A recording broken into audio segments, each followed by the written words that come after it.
정치 속풀이를 함께할 분을 모셨습니다. 여의도에서 산전수전 공중전을 다 겪고 돌아온 들깨 김성태 전 의원과 함께하겠습니다. 어서 오세요. 예, 안녕하세요. 네, 반갑습니다. 예. 재판중지법이라고 일요일에 민주당에서 재판중지법이 아니라 국정안정법으로 명명을 하겠다라고 하면서 좀 거창하게 추진 계획까지 밝혔었는데요. 예. 하루 만에 이게 좀 자초가 됐습니다. 대통령실과 조율이 있었다라고 설명을 했는데 사실상 대통령실이 제동을 건 건데요. 그렇습니다. 민주당의 빠른 번복은 좀 어떻게 보셨나요?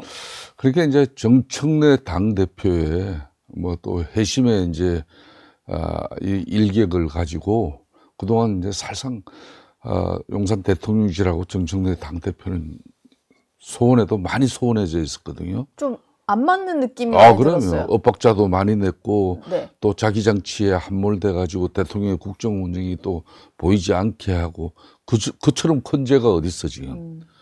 대통령 된 지 6개월도 채 되지 않는데 그런데 이재명은 보이지 않고 정청래만 보이는 그런 지금 현재 이 친정집을 곱게 볼 리는 없는 거 아니에요. 예. 그런 측면에서 이번에 정청래가 이제 재판중지법 이걸로 가지고 다시 이제 이재명 대통령한테 좀 신뢰도 회복하고 또 자신의 여전히 당내 정치 그런 강성 지청 기반에게도 내가 이 뭐 지금 현재 국민의힘이나 또 지금 현재 재판부 이 사법부에서 언제든지 재판 제기할 수 있다는 이런 뭐 이재명의 리스크를 내가 한 칼에 해결하는 거야. 이런 정도 엄청난 성과를 가지고 네. 뭐 일거양득으로 이렇게 이제 상당히 자기는 이제 뭐 회심의 일격을 이제 가하겠다고 지난 일요일 날 이제 박수현 수석 대변인 시켜가지고 통해서, 네. 수석 대변인의 입을 통해서 이걸 재판중지법이 아니라 이제 이재명 대통령을 지키는 이제 국정안정법으로 예. 가겠다 이랬는데 하루 만에 그걸 완전하게 제동을 걸은 게 용산 대통령실이에요. 그리고 대통령실에서 강유정 대변인이 비슷한 취지의 설명을 했는데 오후에는 강훈식 대통령 비서실장까지 내려와서 한 번 더 명확하게 설명을 했거든요. 대통령의 뜻은 이렇고 뭐 당에 이제 얘기를 했다 이렇게 좀 밝혔어요. 예. 비서실장까지 나선 거 보면 그러니까 어제 오후 3시 반에 예. 강훈식 비서실장이 직접 나섰어요. 그 앞에 이제 강유정 대변인은 대통령실의 입장은 한결같이 예. 이 재판중지법은 불필요하다 추진하는 것 자체가 그거는 일관성을 유지하고 있다 이렇게 했거든요. 그런데 어제 이제 3시 반에 강훈식 비서실장이 나와가지고 법원이 이재명 대통령의 재판을 재개해서는 안 된다는 그 메시지도 거기에는 포함이 돼요. 명확하게. 저는 저는 그렇게 봐요. 네. 그렇지만은 이미 사법부, 재판부가 해당 재판부 5개가 지금 이제 헌법 84조에 이제 근거해가지고 실질적으로 불소추 특권 그러니까 재판 중지를 시켜놨는데 이걸 지금 이제 일시적으로 지금 중단하고 있다. 언제든지 재개할 수 있다. 이렇게 보고 그걸 갖다 위험하게 생각하고 예. 이렇게 재판중지법을 진행시키는 것은 네. 되려 헌법 84조 우리가 이걸 자가당적으로 이걸 믿지 못하는 거 아니냐. 그렇기 때문에 그때 만에 하나 5개 재판부에서 어느 재판부든 재판을 실질적으로 재개하면은 그때 이 입법 처리를 해도 늦지 않다는 게 이제 대통령실의 명한 입장. 그러니까 아무런 실익도 없는 이걸 왜 특히 경주 에이펙을 나름 성공적으로 잘 마치고 예. 젠슨 항이 그냥 26만 장의 GPU까지 이제 뭐 이렇게 네. 제공해서 대한민국 지금 코스피 주식 시장이 4,200선까지 가고 있는데 지금 정청래 당신 뭐 하고 있는 거야? 그쵸, 이거지. 이게 타이밍이 안 맞는 거죠. 그러니까 지금 에이펙 성과나 이렇게 정부가 좀 이거를 국민들에게 성과를 알려야 될 것들이 한바탕인데 굳이 이걸 꺼내면서 정쟁화가 되니까 그래서 강훈식 비서실장도 대통령을 정쟁의 중심에 끌어넣지 말아달라 이런 얘기를 했고 아까 말씀하신 건 이 부분 같은데 법원이 재판을 재개하면 그때 입법을 해도 늦지 않다라는 얘기를 합니다. 그러다 보니까 국민의힘에서는 당장 이게 재판중지법을 아예 안 폐지하겠다, 뭐 안 하겠다라는 게 아니라 일시적으로. 일단 보류인 거 아니냐. 예. 그러니까 명확하게 얘기를 해라. 뭐 이런 얘기를 또 해요. 그러니까 이제 어제 한 3가지 측면에서 강훈식 비서실장의 그 메시지 전달은 사실상 이재명 대통령의 그 입장과 또 의지를 명확하게 한 부분이에요. 앞으로 정청래 당대표, 당신 혼자 갱거망동한 행동하지 마라. 자기 정치하지 마라. 그렇지. 쉽게 말하면 자기 정치하지 마라. 예. 나 그거 별로 안 좋아하고 당신 그렇게 하는 지금 이제 뭐 뻑하면은 내 이름 팔면서 네. 이재명 대통령 국정 운영 성공을 위해서 자기가 그렇게 한다. 이렇게 하지만 난 내 이름 팔지도 말라. 네. 그 이야기를 한 거예요. 그러니까 어제 이제 이재명 대통령이 강훈식 그 비서실장을 통해 가지고 또 핵심 참모들에게 나와 관련된 그런 입법을 가지고 정쟁의 소지를 만들고 끌어들이지 마라. 예. 이거는 국민의힘에게 한 얘기가 아니잖아요. 그렇죠.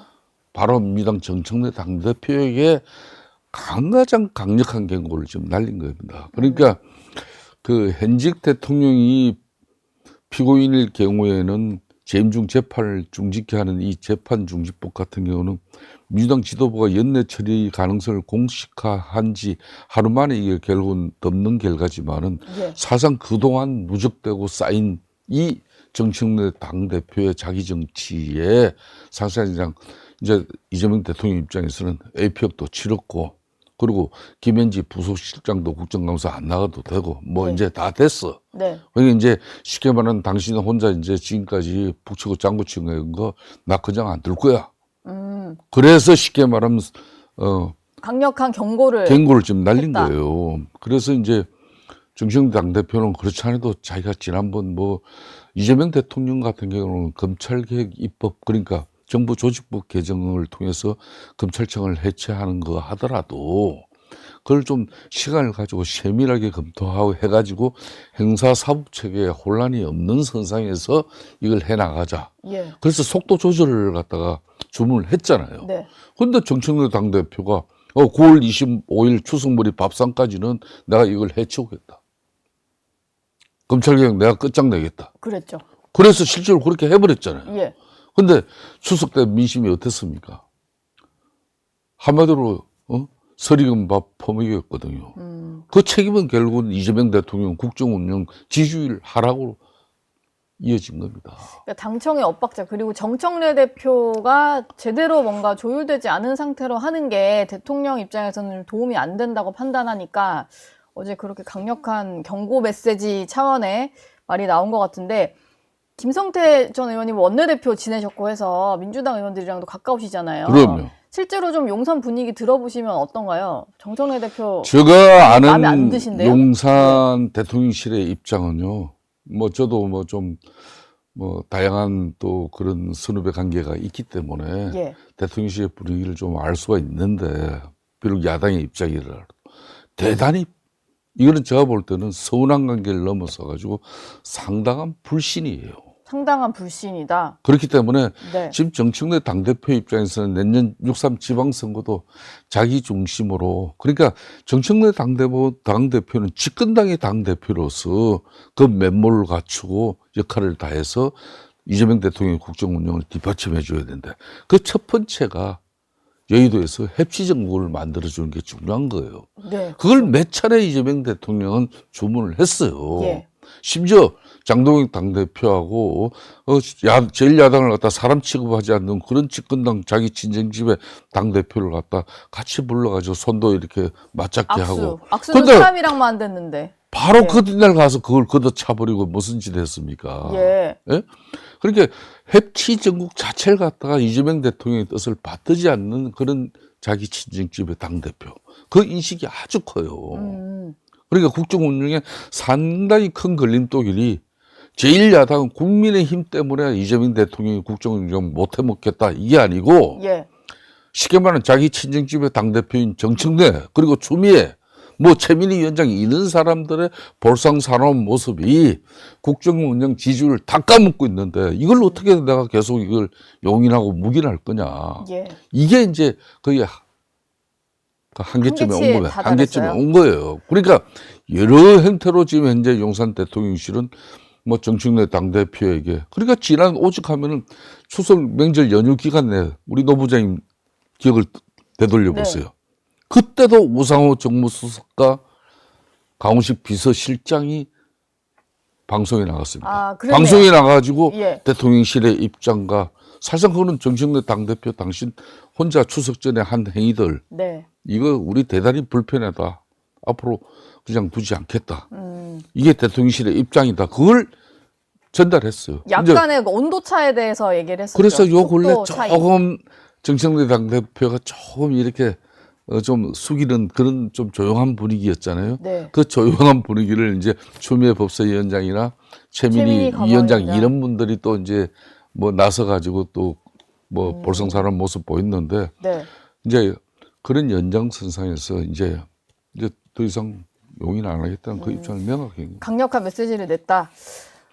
일단 재판중지법은 지금 상태로는 보류라고 보는 게 맞겠습니다. 재판이 재개되면 그때 입법을 해도 늦지 않다라는 표현이 나왔으니까 예. 민주당은 일단은 요 부분은 접고 사법부와 관련한 좀 압박을 하겠다는 모습인데요.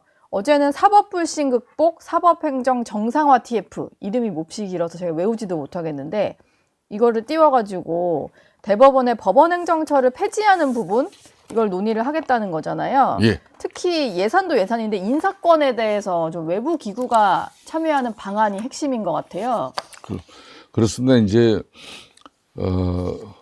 지금 이제 정청래 당대표 입장에서는 APEC이 끝나고 나면은 또 자기 중심의 이렇게 당 운영을 건립을 세게 지어서 예. 자기는 내년 6.3 지방선거까지 한치의 흔들림 없이 자기 중심적으로 당을 운영하려고 했어요. 그런 측면에서 어제 일단 제동이 걸렸잖아요. 예. 이 제동이 걸린 걸 지금 현재 이재명 대통령과 직접 관련된 재판 중지법만 가지고도 제동을 거는 거 아니에요. 지금 현재 검찰개혁 입법 처리하는 내용이라든지 또 사법개혁 뭐 이 사법행정 정상화 TF를 꾸려가지고 이걸 지금 현재 쉽게 말하면 집권당이 지금 개혁이라는 미명하에 추진해 나가는 방식이 너무 거칠고 네. 너무 서투르고 너무 당내 그러니까 자신의 강성 지층만 바라보고 가는 그런 사법개혁으로 비춰지는 부분에 대해서 이렇게 가면은 이거는 실패할 수밖에 없는 거고 이 사법개혁은 또 검찰개혁하고 또 다른 겁니다. 왜? 상권 분립에 의해 가지고 이 사법부의 재판부의 독립보장이라는 것은 국민들이 웬만해가지고는 사법개혁 미명으로 가지고 이렇게 정청래 당대표가 입법 추진을 하고 계획을 건다 하더라도 이거는 엄청난 국민적 저항과 위기에 직면할 수 있기 때문에 그렇죠. 검찰개혁과 당신 혼자 이거 예. 당신만의 방식으로 하지 마라. 이걸 어제 재판중지법을 가지고 사실 네. 제동을 걸었는데 여기서 정청래 당대표가 눈치 코치 없이 다시 사법행정 정상화는 그런 사법 불신을 극복하기 위해서 예. 자기가 모든 이 악역을 마다하지 않고 손에 피를 묻히겠다. 그리고 자신을 이거는 나에게 맡겨둬라. 이렇게 간다면은 이거는 내년 지방선거 아마 용산 대통령실 입장에서는 특히 의미 있는 성적표라는 게 서울하고 부산을 먹으려고 하고 있는데 네. 정청래 때문에 이건 어려운 일이다. 이렇게 판단할 수 있거든요. 아. 그런 측면에서 이 사법행정 뭐 이 정상화 TF 만들어 가지고 사법개혁 이거 지금 추진하겠다는 이 부분에도 일정 부분 제동을 걸은 거예요. 아, 이것도 제동이 걸릴까요? 이것도 눈치 코치 없이 좀 속도전을 내고 있다 이렇게 보시나요? 그러니까 이 부분도 강훈식 대통령 비서실장이 어제 네. 기자회견을 통해서 재판중지법 처리를 갖다 하지 말아달라고 공식적으로 대통령의 입장을 전해준 거 아닙니까? 네. 이 부분은 지금도 재판중지법을 강행해서 얻을 실익이 아무것도 없다. 그렇죠. 그런 판단에 근거한 거거든요. 그런 측면에서 이제 이 사법개혁이라는 이 부분도 이게 사법개혁 이 부분은 국민적 공감 속에서 이게 이루어져야 되는 거지. 그러면 집권당은 정당 정치를 통해서 국민을 보고 해줘야 되는 건데 여전히 지금 정청래 당대표 중심의 핵심 척건들이 벌려나가는 검찰개혁 이 사법개혁이라는 것은 당내 정치에 함몰돼 있어요. 예. 그러니까 민주당의 강성 지척을 의식한 그렇게 하면은 자신의 정치력이라든지 지지는 높아지니까 거기에 함몰된 쉽게 말하면 이런 검찰 사법개혁 방식은 맞지 않다는 게 대체적으로 용산 대통령실의 입장이에요. 네. 이것조차도 약간의 좀 속도에 있어서는 예. 생각 차이가 있는 것 같네요. 그 생각 차이가 있는 정도가 아니에요. 예. 그러니까 제가 볼 때는 이 부분은 앞으로도 아마 정청래 당대표 입장에서 지난번 검찰개혁 추석 전에처럼 그렇게 자기 일방 주도로 이렇게 해나가기는 어려울 겁니다. 왜? 지금 이제 국민의힘이 이제 이 뭐 제1야당이 이제 진용을 웬만큼 정비를 하면서 제가 봐도 국민의힘 의원들이 이제 좀 야성이 체질화돼 가면서 이제 좀 잘 싸웁니까? 싸움의 기술을 웬만큼 이제 터득을 하고 포스트 들깨가 있나요? 아주 좀 몇 사람 보여요. 네. 뭐 TV조선 앵커 출신인 신동국 의원도 예. 뭐 그런 앵커에 뭐 좋은 이미지 다 던져버리고 전사가 돼버렸잖아요. 뭐 가령 예를 들면은 네. 그 구사하는 워딩이라든지 뭐 이런 내용들도 뭐 그 정도면 저는 엄청나게 이제 야당으로 체질 전환이 웬만큼 이루어졌다고 봐요. 예. 이런 야당이 또 이 사법개혁을 지들 하자는 대로 그냥 가만 눈 뜨고 그냥 눈뜬 봉사처럼 이렇게 그냥 가만 넘어가겠습니까? 네? 절대 그렇지 않거든요. 예. 그렇기 때문에 더군다나 내년 6.3 지방선거는 국민의힘 입장에서는 이제 수권 정당으로서 지난 총선 패배했고 또 대통령 행정부의 수반 대권도, 예. 권력 다 넘어가 있고 네. 지방 권력마저도 다 넘어가면은 우리는 대선 기반이 다 상실되는데 어떻게 이 선거를 실패하는 선거로 갈 수 있겠습니까? 그러기 위해서는 지금 이제 거대 입법 권력 중심으로 민주당이 이런 쉽게 말하면 폭주를 하고 있는데 이거는 거의 뭐 독단과 전횡이지 않습니까? 네. 또 이재명 대통령의 또 국정 운영 방식도 상당히 이거는 뭐 국민들만 바라보고 가는 것 같지만은 여전히 진영 입장에 함몰된 그런 국정 운영 방식에 대해서 야당이 이제 제대로 싸우는 거죠. 네. 제대로 싸우면은 국민들 입장에서는 사실상 내년 1년 정도면 이재명 대통령 출범 1년 정도면은 웬만하면 지방선거는 대통령 분위기에 묻어갈 수가 있는데 제가 볼 때는 견제 심리가 나옵니다. 견제 심리가 나올 그 거다. 견제 심리를 갖다 만들기 위해서는 국민의힘은 끊임없이 이제 싸우고 그 싸움의 기술도 이제 국민 정서에 눈높이에 맞추는 싸움을 할 수 있는 길이 저는 조금씩 보여요. 이분 얘기를 좀 해봐야 될 것 같은데요. 조원철 법제처장이 이재명 대통령과는 뭐 아주 가까운 사이입니다. 대장동 사건에 변호인이죠. 변호인을 했던 인물이고, 네. 예, 뭐 오래된 인연이잖아요. 근데 어제 그 민주당 성향의 유튜브 채널에 출연을 해서 이렇게 얘기를 했거든요. 이번에 이제 대장동 사건 민간업자들이 1심에서 유죄 판결을 받고 법정 구속되는 일이 있었다 보니까 요거와 관련해서 대통령은 무관하다라는 주장을 하면서 대통령이 대장동 일당을 한 번도 만난 적도 없다. 뭐 이렇게 얘기를 했거든요. 근데 뭐 본인이 변호인이면 할 수 있는 말이라고 저는 생각합니다만 법제처장이잖아요, 지금. 그러니까 한마디로 고위 공직자로서 자기가 어떤 처신을 해야 되고 또 국민의 혈세로 녹을 먹는 사람이 예. 예? 이재명 대통령 지금 쉽게 말하면 사설 변호인 역할을 할 것 같으면 왜 법제처장을 맡냐 이거예요. 이 친구 아주 대단히 나쁜 친구예요. 예. 지능적이고. 국감 때도 뭐 모든 재판에 아니, 문제다라고 본인이 얘기도 했었고. 이재명 대통령 그러니까 대장동 변호사 잘해가지고 신임 받아가지고 법제처장 자리 찼으면은 그거는 변호사 시절에 자기 공은 그걸로 끝내는 거고 예. 이제 국민이 준 헬세로서 자기가 그 공직을 수행해야 되는 그런 막중한 사명과 임무를 띠했다 생각하면 그런 짓 안 해야죠. 근데 여전히 맹비여청을 내친단 말입니다. 그리고 여전히 이재명 대통령의 충성스러운 모습으로 자신이 그러니까 대장도 재판뿐만 아니라 12가지 그 재판 범죄 사실들이 12개 혐의 다 무죄다. 그게 다 무죄면은 법제처장 하지 말고 밖에서 이재명 대통령의 사법 리스크를 갖다가 관리하는 김현지 부속실장의 그냥 그 변호인으로 그 역할에 충실하면 되지. 왜 이런 사람이 말해 법제처장을 맡아가지고 대한민국 국격을 떨어뜨리는 그런 행위를 하자 말이에요. 예. 이 국민의힘 입장에서 제1야당 입장에서도 딴 사람 몰라도 한 놈만 팬다는 식으로 집중해서 이 사람 끌어내려야 돼요. 조원철 법제처장 그러면. 말씀이시죠? 지금 부동산 관련해서도 워낙 공격할 분이 많아가지고 알겠습니다. 조원철 이찬진 건강원장 이런 사람들도 예. 상습적인 부동산 투기고 자기가 살고 있는 아파트에 재건축을 내다보고 동대표가 되기 위해서 주민들에게 얼마나 불편한 그런 이웃 사촌이 아니라 예. 그런 쉽게 말하면 법지식 가지고 그런 행위를 한 사람을 갖다가 어떻게 건강원장 검증 감독을 제대로 할 수 있다고 믿고 그런 사람을 아직까지 자리에 유지하고 있냐 이거. 이상경 국토교통부 차관 일제관 관뒀지만 간둘 때 이 사람도 같이 간둬야 되는 거야. 예. 고래심줄인데 왜 버티고 있어요 지금? 알겠습니다. 돈도 많은 사람이. 지금 마지막에 마무리하려고 했는데 화가 많이 나셔가지고 김성태 전 의원과는 여기서 인사 나누겠습니다. 감사합니다. 네, 감사합니다. 저희 영상 많이 시청해 주시고요. 좋아요, 구독, 댓글, 알림 설정 꼭 부탁드리겠습니다.